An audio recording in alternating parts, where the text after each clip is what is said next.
The next thing I'm going to do after changing the oil and oil filter is to adjust the valves.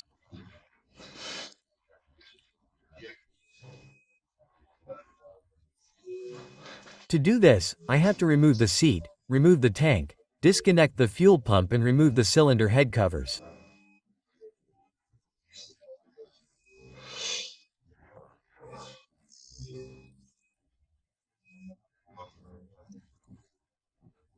Since the engine has to be cold and at room temperature to correctly measure the valve clearance, and the engine is still hot because I warmed it up to change the oil, I'm going to do other things apart from disassembling what we've mentioned.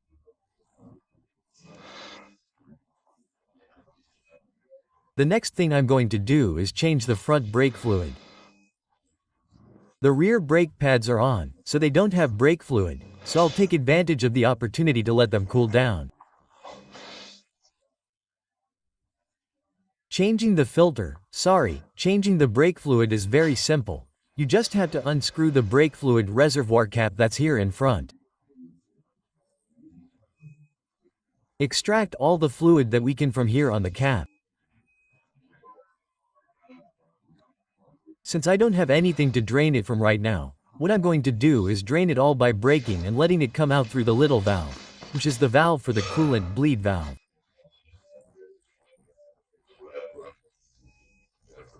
I had to do it anyway, but if I remove most of the brake fluid from its reservoir, I'll have to drain less. But since it has to be drained anyway, I'm going to do it this way.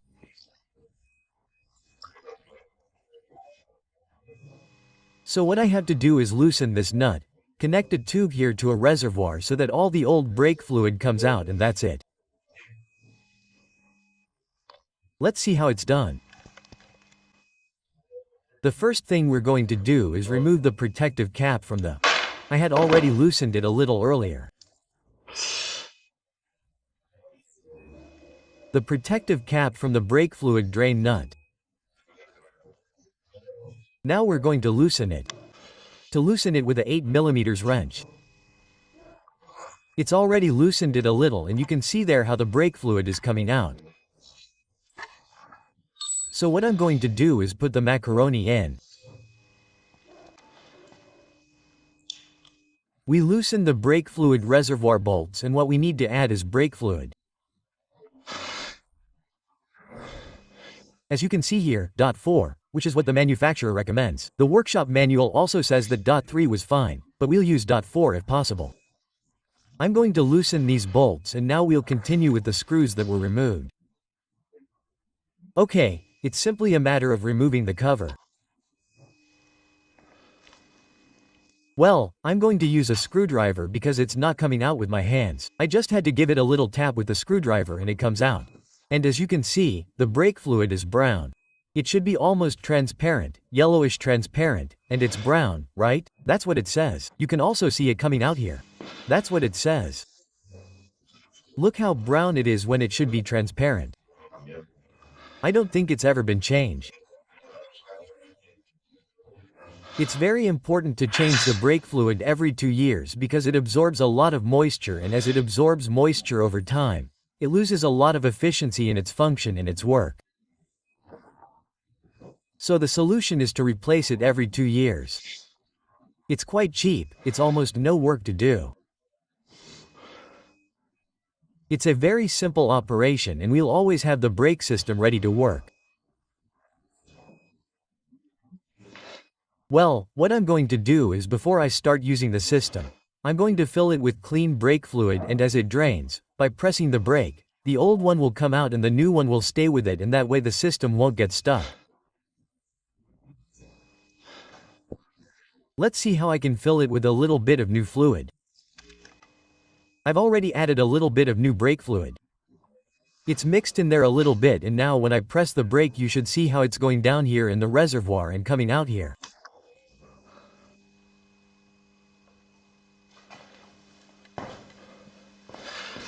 The thing is that this macaroni is very hard. Well, it's not the best procedure to have a softer macaroni, but I hope it falls into the bucket. I don't know if you can see how it's moving forward. As I keep applying the brake, it's moving forward, do you see? And this way I get rid of it. I have obtained a much softer, better macaroni. It is essential to work with good tools and with good elements because if not, things get complicated. As you can see, the oil comes out. The brake fluid comes out dirty, dirty, dirty. Then, since I didn't want it to mix anymore because it was too dirty, what I did was empty the tank completely. There is nothing left from the old one so that it doesn't mix and get contaminated. That's how things are done correctly. So, I'm going to fill it now with new brake fluid. I'm going to continue bleeding it a little bit, and when it comes out only transparent to me, the operation will be finished. Another thing I wanted to mention was changing the brake fluid. It works perfectly now, it has tension. I showed you it wrong when I showed you changing the brake fluid. When bleeding the brake fluid through the bleeder, what I did was try to get all the old brake fluid out, like how cars do it, which is by pumping, pumping, pumping. The problem with the motorcycle is that when you squeeze and release, when you release it, it takes in air, and so the entire circuit was full of air.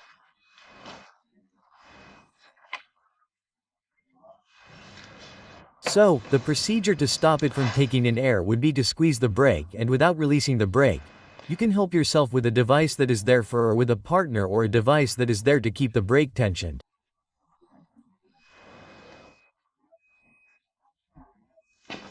With the brake tensioned, you loosen the bleeder, the little nut on the bleeder.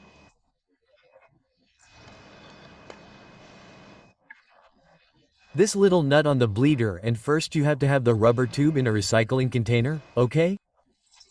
In a tray or whatever. Then, with the brake pressed and without releasing it, you loosen it and you see how little brake fluid will come out. Then, holding it down, you tighten it again.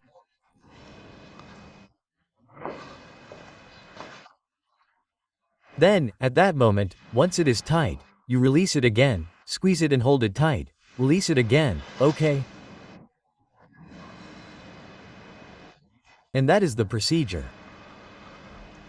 You have to release the bleeder with the fluid, the brake lever squeezed, and tighten it again with the brake lever squeezed, and once the bleeder is tight, that's when you release it again.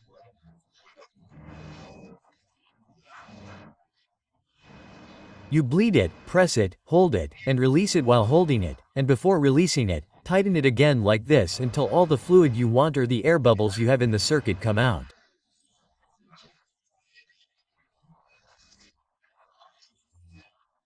You have to be very careful not to run out of brake fluid. The reservoir is filled little by little, okay? So that it doesn't take in air. In my case, I had so much air that I wasn't able to get the air out. So, the solution I did is using the same procedure, but releasing the air from above, that is, loosening this screw a little where the little bottle goes on top of the tank, holding it down, loosening the screw a little, but keeping it pressed. And a little bit of the air bubbles come out here along with the brake fluid. You have to put a piece of paper here so it doesn't get dirty, because as you know, brake fluid is very, very abrasive. And the same operation, keeping it pressed, without having released it, tighten it again, press it 2 or 3 times and tighten it again. Loosen it a little, you have to loosen it a little, just enough so that you can see how the air bubbles and brake fluid escape through here. When there are no more air bubbles coming out, you will notice it because when you press the brake, it will have tension. In my case, it was all the way back, it had no tension until all the air came out. Then I let all the air out of here. Once I let the air out of the top, only brake fluid came out. Always very careful to have the brake fluid reservoir filled so that no air gets in through the reservoir. Once I had let all the air out of the top, which was already tight, I did the same procedure from the bottom, but there was still a little air left. Okay, we let the air out of the top, we get rid of the few air bubbles that may remain from the bottom with the same procedure. In other words, the important thing is not to release the brake fluid reservoir when the bleeder is loose, the torque is loose. In other words, you always have to release the brake fluid reservoir while the bleeder is tight. It is very important not to over-tighten the bleeder either because it could damage the brake caliper. Tighten it a little so that no more air comes out, so that the circuit is tight, closed, and that is enough. Okay, it is very important not to close the brake fluid bleeder too much. And that's what I wanted to tell you, what I did wrong when I showed it to you. My mistake was that with the bleeder loose, I insist, with it loose, I would press and release. When you release it, it sucks in and takes in air. That can't be done, okay? It can be done in cars because in cars you can release it and you can turn it up to 10 times. It can't be done on motorcycles.